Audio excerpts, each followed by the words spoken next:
If you enjoy our videos, subscribe, like, and comment to support us. Thanks for tuning in.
One of the most unusual cases which Sherlock Holmes was ever called upon to solve began at a small private school for boys in the north of Belgium.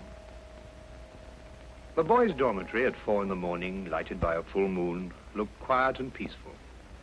It would have been difficult to imagine that here began a train of events which filled 4 graves before it was stopped.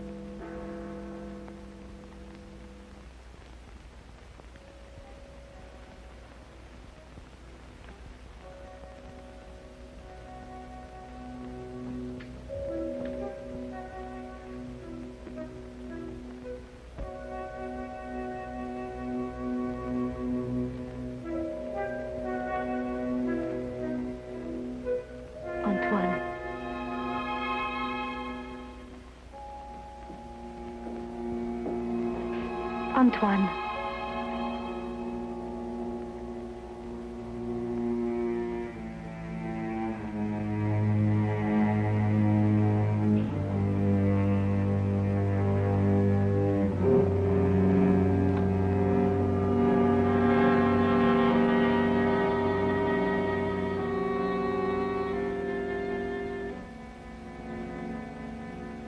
He has gone out.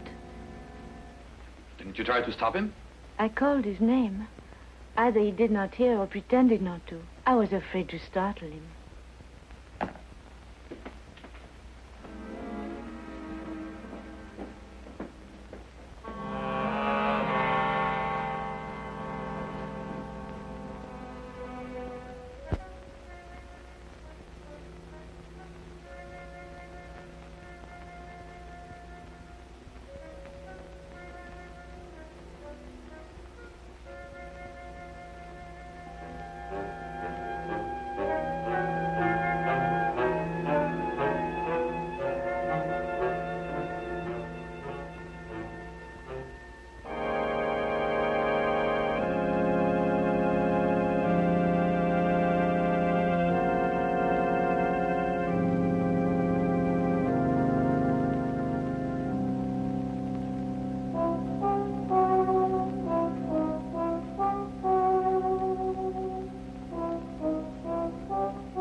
This time, it's you.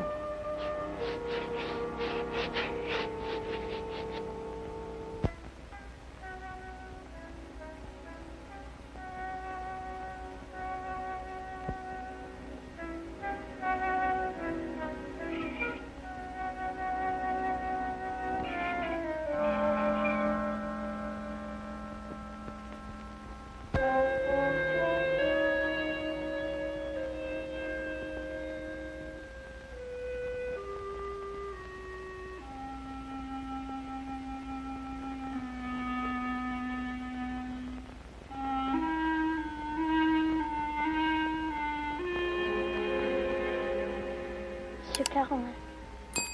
Is there anything wrong? No. Nothing, Antoine. Go back to sleep. What are you going to do? The police? It'll be the end of my career. Should have to close the school. Send the boy away? Would that stop it? I suppose not. It's horrible. 3 deaths in 3 months. Each one foretold by the writing on the church steps. I still think the police... No. But your own life. I've never felt in better health. And if I'm careful to keep out of drafts and avoid falling downstairs. How can you joke at a time like this? There's a man in London. He's solved cases even more hopeless than this. Sherlock Holmes? You thought of him? Let me write to him. And ask him to do what? To come here, investigate. Find out who is responsible for those deaths and how a schoolboy can tell in advance who is next to die. And have the school invaded? Our teachers questioned? Our boys terrorized? I'll do my own investigating, Mademoiselle Grande. In my own way.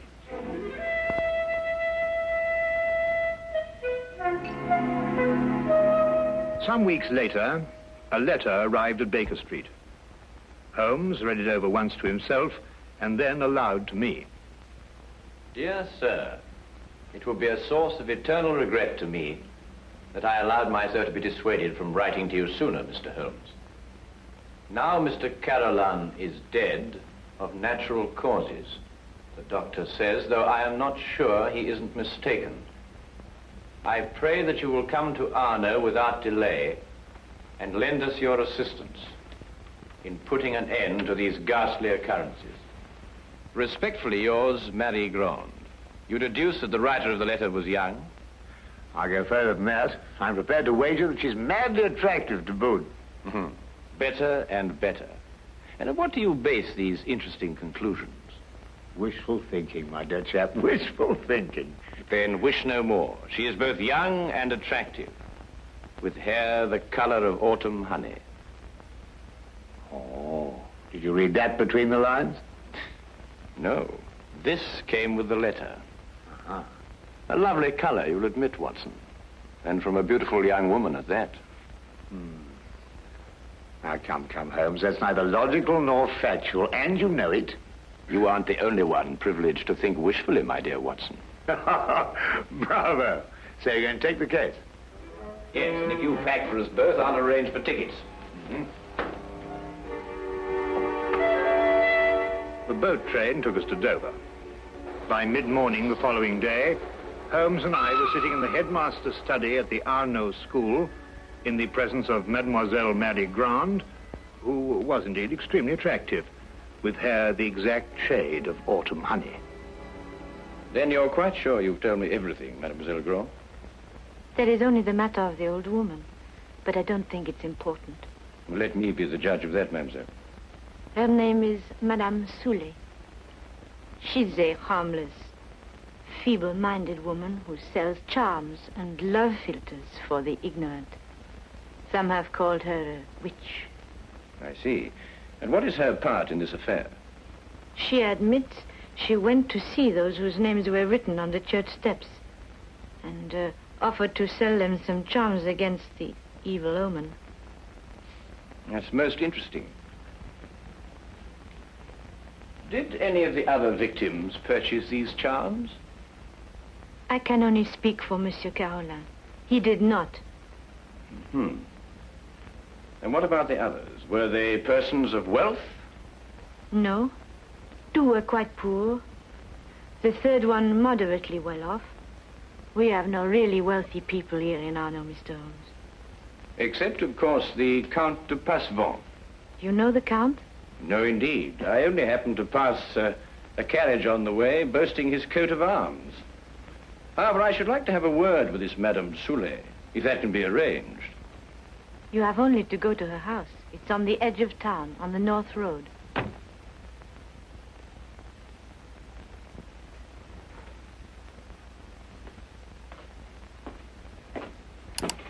Monsieur Manelli, this is Monsieur Holmes and his friend Dr. Watson. Monsieur Manelli, our new headmaster. How do you do? How do you do? Now that you're here, Mr. Holmes, we have hopes at last of getting to the bottom of this terrible affair. Thank you, sir. I can only hope to do my best. Mademoiselle Grande has given you all the facts? All the facts at her command. Perhaps you can supply some additional ones. I am sorry, no.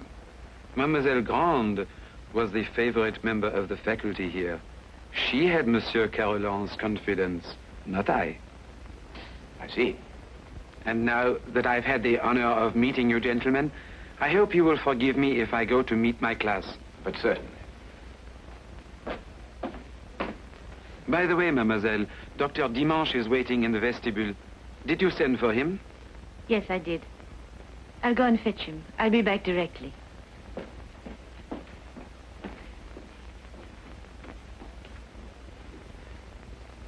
But the boy, Holmes, the boy, you hadn't asked to see the boy. The boy can wait, Watson. Yes, but why? Surely he's the most significant part of it. No. Because he did the writing on the church steps. Why, yes. Well, I suppose in that case you'd say that the chalk also had significance. No, that was just an instrument. Precisely, my dear Watson. Precisely.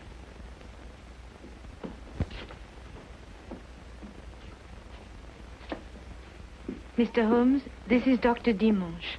Mr. Holmes and Dr. Watson. Delighted. How do you do, Doctor? Always happy to meet a colleague. Thank you, so am I. I hope I haven't kept you waiting. I came as soon as I got Mademoiselle's message. Won't you sit down? Thank you. Mademoiselle Grande tells me that you're the physician who attended Monsieur Carolan shortly before he died. Yes. My last examination of him gave me no hint of what was coming. I see. And yet you're positive he died of natural causes. There's no doubt about it. I believe 3 other persons died recently in Arno, shortly after their names appeared on the church steps. Did you attend them also? Arno is a small town. I'm fortunate or unfortunate enough to be the only doctor here. Previous to your present fortune, or misfortune, you practiced in Paris, I understand. I see Mademoiselle Grande has briefed you well.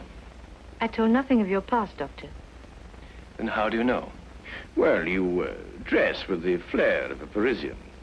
If you've been living here any length of time, I should imagine you would have acquired a more homespun costume. I might have ordered these from Paris. On the income of a country physician. What do you think, Dr. Watson? Hardly likely, Holmes. Capital, Mr. Holmes. Your powers of deduction have not been overrated. But you didn't ask me here to discuss my clothes or my income. How can I help you? Dr. Dimanche, of what exactly did Monsieur Carolan die? Heart failure. Were you carried out to post-mortem? There's no need. The signs were obvious. I see. And you saw nothing suspicious, either in the case of Monsieur Carolan or of the other victims? Not one thing, Mr. Holmes. That's interesting. Perhaps you'd care to put forward a theory of your own as to the connection between the prophecies and the deaths. I have no theory. The explanation lies either in the most extraordinary combination of coincidences or in some sort of provision on the part of the boy, Antoine. Do you believe in prevision or telepathy? Years ago, my professor at Salpêtrière did suggest there might be something in it.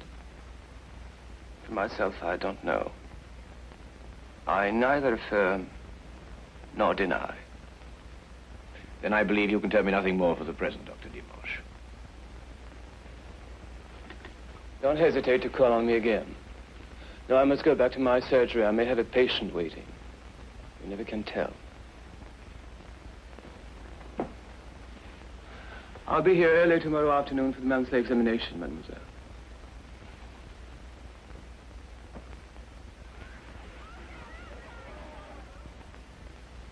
Dr. Dimanche examines your pupils every month, then, mademoiselle?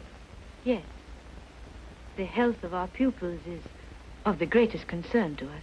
And so it should be, Mademoiselle Grande. And so it should be. You know, it's an extraordinary thing, the odd and assorted illnesses that crop up in a boys' school. Good devriez être en classe à cette heure au lieu de courir dans les couloirs. Allez maintenant. That is he. So that's the boy who on 4 separate occasions was able to foretell the death of a citizen of Arno. Well, there must be some logical explanation for it. There is, Watson, there is. Holmes, do you know how it was done? Yes, that part was simple. Our main difficulty will come when we try to prevent the 5th murder.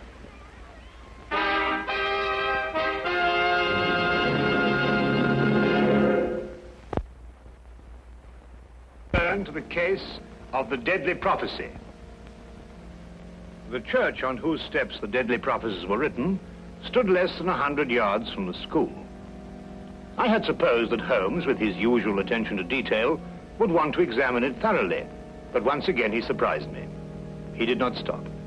And I had a fair guess that perhaps he wanted to have a little talk with a certain Madame Soulet. Come in. Madame Soulet? Come in, come in. I was expecting you. I thought you would be. Sit down. Thank you. Do you know why I've come to see you? For health, naturally. Score one to her, Holmes. Let's call it information. Trifling bits of information such as how came the boy by his deadly prophecies? Whose hand was it made them come true? Suppose we start with a bit even more trifling. You offered charms to the victims. But how did you know who they were before they were struck down? There were no announcements made. If the Englishman will cross my palm with English gold, You'll tell me? I will give the Englishman a filter, warranted to make him see so clearly and think so lucidly that all mysteries will be revealed to him. Each is as potent as the belief of the one who buys and uses it. If those 4 had bought instead of turning me away, who knows? But they did turn you away. And now all are dead. May I sell you a filter, sir? It will guard you against harm. Come, Watson.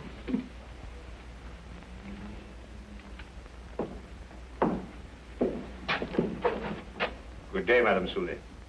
You are a wise man. You say little and listen well. Good day to you, sir.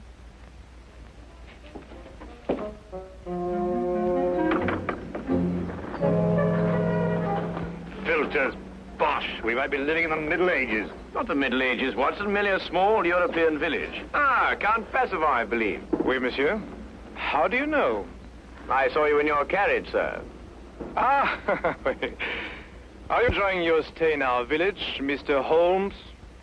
Do you know me, Count? I saw you from my carriage. Ah, bravo, Count. As you say in France, touché. May I introduce my very good friend, Dr. Watson? Enchanté, docteur. How do you do, sir? Have you formed any conclusions, Mr. Holmes, as to the names that were written on the church step? Well, at the moment, Count, I must confess that I am more interested in the names that were not written on the church step. Mine hasn't been written on it yet. And I don't believe it will be. Tell me, sir, you know this village. Have you any ideas? I am not superstitious, Dr. Watson. I do not believe...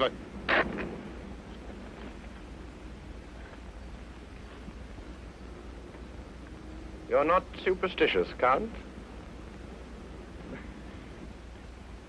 Madame Soulet's filter, at least, can do no harm. Good day, monsieur. Good day. There were a few points about this case which Holmes thought could best be cleared up in Paris. He had asked me to go alone as the following night there would be a full moon, and he wanted to stay in Arno to be on hand just in case.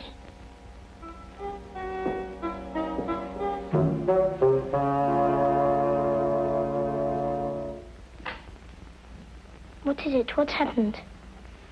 Nothing at all, Antoine. You were walking in your sleep. Now, be a good boy and get back to bed. I can't. There's something I must do. Not tonight. Not tonight, Antoine. Yes, sir.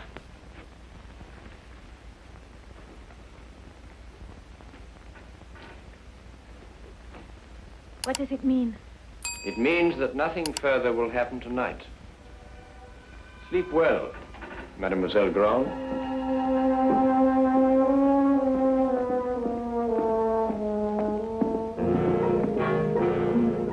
carriage came to fetch me at the station. Later, I found Holmes at the school. Well, you may go back to your class now, Antoine. Well, Watson, did you have a successful trip? Yes, you were right. Good. Mr. Holmes, was the boy able to tell you anything? No, but his silence was eloquent. Oh, by the way, I should like to have the use of the headmaster's study for a little gathering shortly before midnight. You name the murderer? No, he will name himself.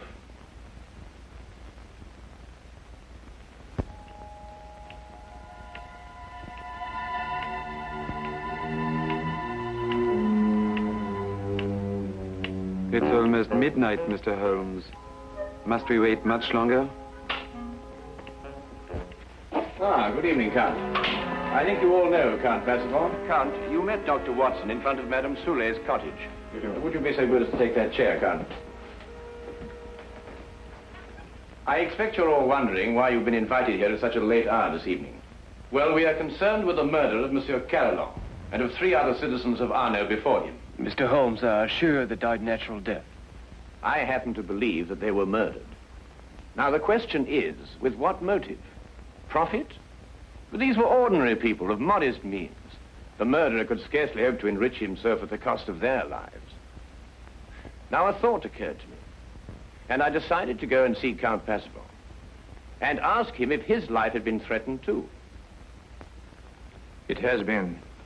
And this is the feature of the case that most intrigues me. Blackmail has often been the prelude to murder, but here, for the first time, murder became the prelude to blackmail. What was demanded of you, Count? 100,000 francs. And if you didn't pay? My name was next to appear on the church tips. So you see, extortion was the motive from the first. And to that end, an atmosphere of terror was built up by means of 4 successive murders. It would take a man of superhuman courage to resist. But, Mr. Holmes, the names were written by one of our pupils. What possible connection could an 8-year-old boy have with such a scheme? Yes, Antoine. Just an unwitting tool. Of whom? The blackmailer must be someone who could have poisoned 4 people. Don't distress yourself, Madame Soulet. The killer meant suspicion to fall on you. But a person of your simple habits wouldn't play so dangerous a game. No. There is a suspect close at hand, who not only had an expert knowledge of poisons, but to whom the boy has been far more accessible.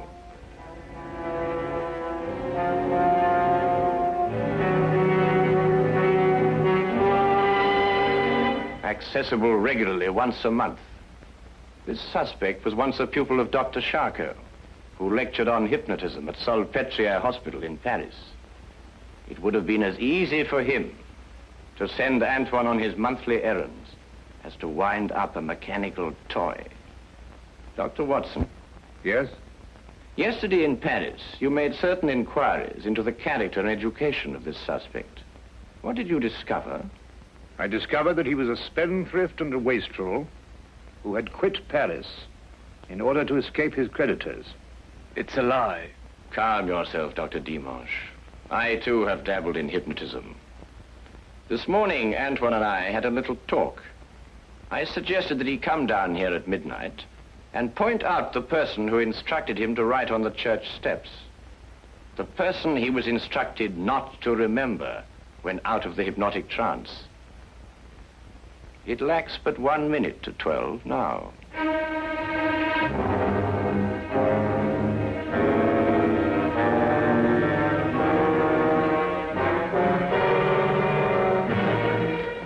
Stay where you are, all of you. Don't be a fool, Doctor. When I visited your office this afternoon to look over your stock of drugs, I took the very ordinary precaution of emptying the cartridges from your gun.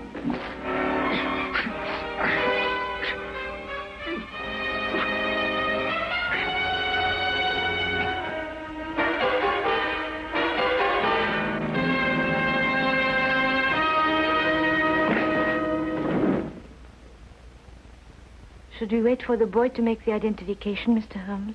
Mademoiselle, Mr. Holmes's deductions are always completely truthful and completely accurate.